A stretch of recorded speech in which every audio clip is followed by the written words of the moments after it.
couple months back. Oh, he did that to us after the split, right? They tried to get us to come back to the school. We wasn't having it. We were like, fuck y'all. We ain't with y'all. Fuck y'all niggas. And so we kept going out speaking. But we knew certain guys that were in the school that were cool with us. They used to tell us, give us, the play-by-play every week as to what's going on. And one brother said, yeah, you know what they're teaching now? You don't have to go out and speak on the highways and the byways. So I said, okay, well, we're going to continue to speak on the highways and byways. And that's back when we were speaking in front of the state building in Harlem, 125th Street, down the street from where Sonetta used to speak in front of the 125th Street Mart. Anyway, he would come out and tell us, and then we're out there teaching, right? And you park the car wherever, and there was a McDonald's up the block, and somebody passes by and they say, you know what, man, them guys out there speaking right up the block from where we were speaking at. So my thing was, wait a minute, I thought they stopped going out in the highways and the byways. But when they started back going out in the highways and the byways, they spoke a block away from us. So we passed by the next week and we saw them out there. So I said, okay, and they're out there speaking. I said, there's a million and one places you can go in New York City. Why over here? So there was a point where we would speak in Harlem, then we would speak on 34th Street. A lot of fights in 34th Street. We used to get into it with them Edomites and even Jakes. And so what we would do is we would say, we can't come out there for about a month, until everything calms down. But we was out there on 34th Street, and this was after the incident on 125th Street when they were up the block, a block up from us. We were down on 34th Street, 34th and 7th.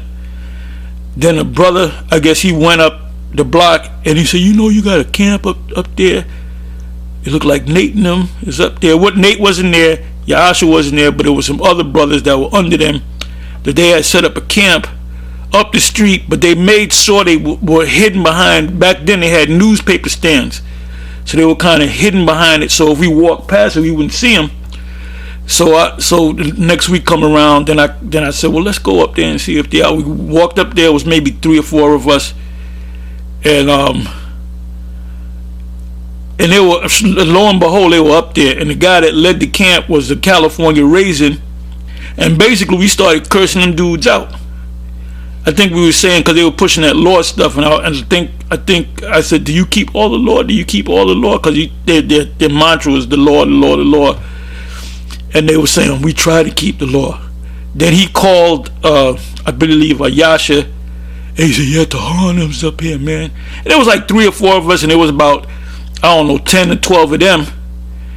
And I believe Yasha, or whoever he talked to, said, oh, just close up. And then they stopped coming around. Now, why would you be so concerned about coming around us? The scripture said, build not on another man's foundation.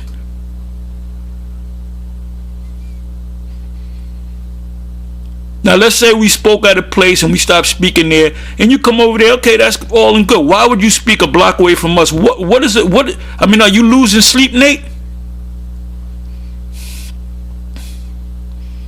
And Johanna did the same damn thing in Pittsburgh. Oh, Johanna, let me say this. I have no doubt in my mind whatsoever. Johanna is not a man of the Lord. He's not a prophet. He is an Israelite, but he's a wicked Israelite, and the Most High is going to destroy him. He might not even eat a missile.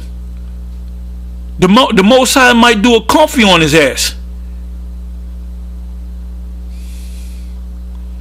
Anyway, let me read this again. It says Nate did the very same thing to us in Detroit a couple months back. We're on a well-known busy street. Nate and about 30 guys to work the corner 1 block down. They blasted their speakers to try to drown us out, which is wickedness, man. Which is wickedness.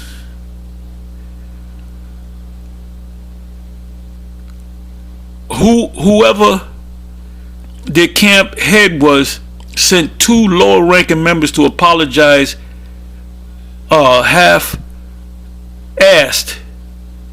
Well, you know what? Why would you go in the first place? And interrupted camp. They lasted about 3 weeks, then stopped showing up. Guess it got too cold for them.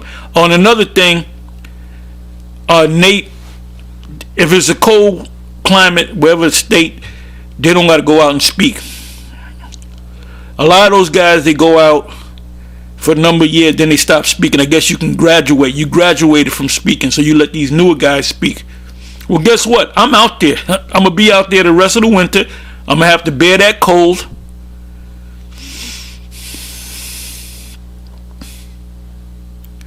But this is clear wickedness.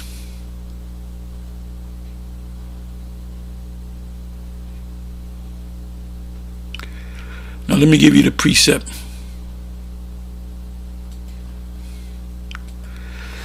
Acts 5. We always go to Acts 5 and 30, but I'm going to have to go up above that. Acts 5.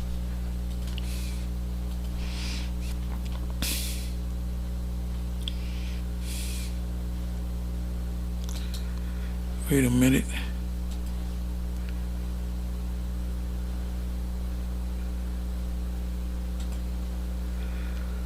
I understand page is acting up. Okay, Acts 5. I should go to, was it Acts 17, I think it is.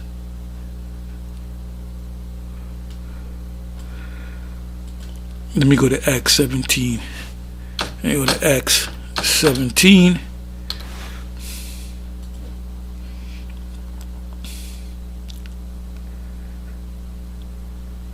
Acts 17 verse 5. Now this was when Paul and Silas was speaking, and the Jews didn't like the fact that they were speaking to Gentiles, which were Israelites that didn't know that they were Israelites. They were Gentiles that didn't know that they were Israelites. Acts 17 verse 5. But the Jews which believed not in Yahushua, moved with envy, took unto them certain lewd fellows of the baser sort, idiots, dumbasses, that just blindly follow, and gathered and that's what, Nate has. A lot of guys that blindly follow him. They will not question what he says. The same goes with Yohanan. Whatever Yohanan says, they just go with it. And gathered a company and set all the city on an uproar, and assaulted the house of Jason, and sought to bring them out to the people.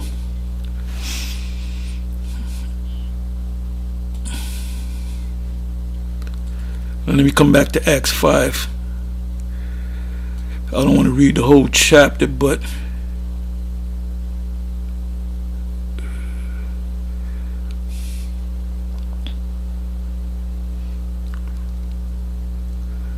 I'll start at 13 verse. It says, Act 5 verse 13. And of the rest durst no man join himself to them, but the people magnified them. And believers were the more added to Yahweh by Shem Yahushai, multitudes both of men and women.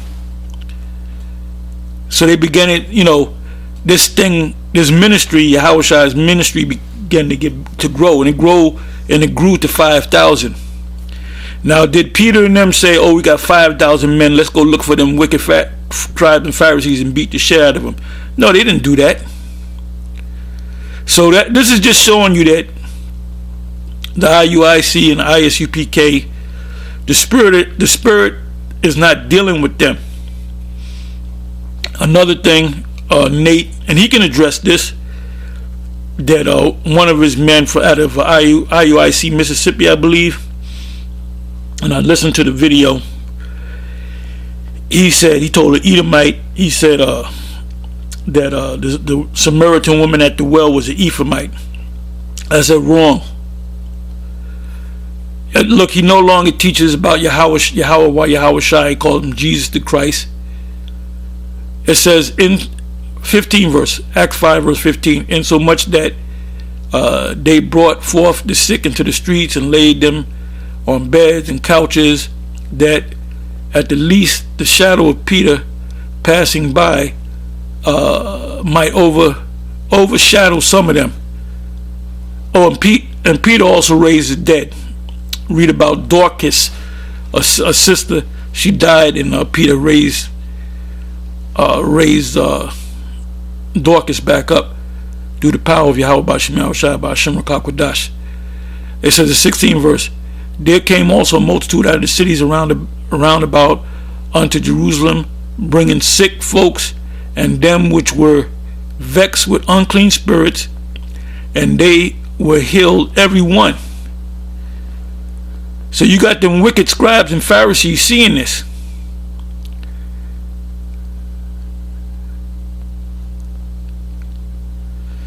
Then the high priest rose up, and all they that were with him, which is the sect of the Sadducees, and were filled with indignation, and laid their hands on the apostles and put them in the common prison. But the angel of Yahweh by night opened the prison doors and brought them forth and said, now these niggas had prisons. These Israelites, they actually had prisons. They just put you in prison, man. Well, Nate knows about that. He put 2 guys in prison for 11 months unjustly. It said, Acts 5 verse 20, go stand and speak in the temple to the people all the words of this life. And when they heard that, they entered into the temple early in the morning and taught after the angel let them out.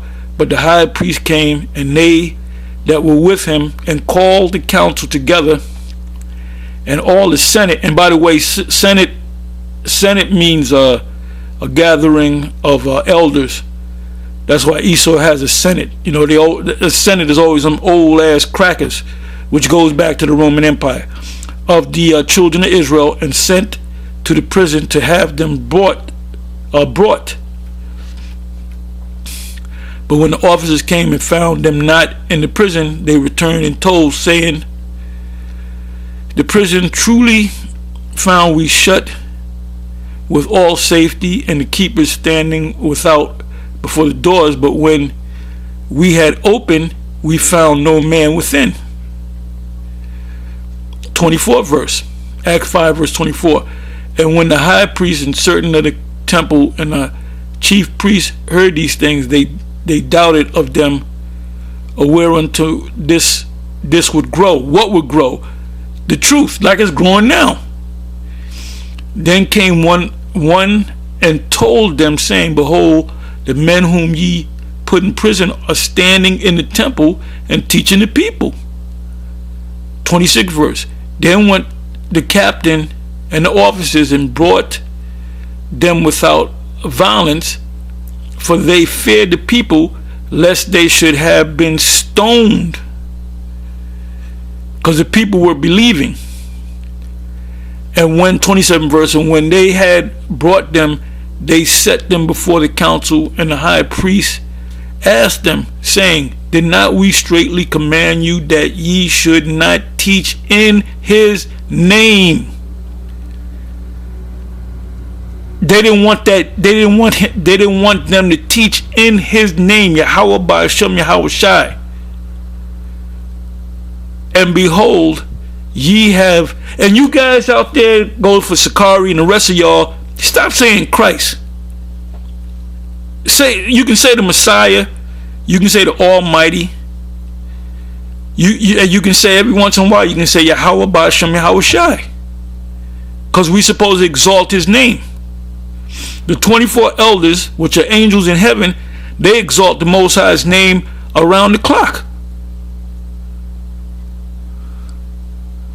The Most High doesn't get tired of you praising him. So stop using the word Christ and Jesus. That's what the churches teach. Let me go to 28 verse again, saying, did not we straitly command you that ye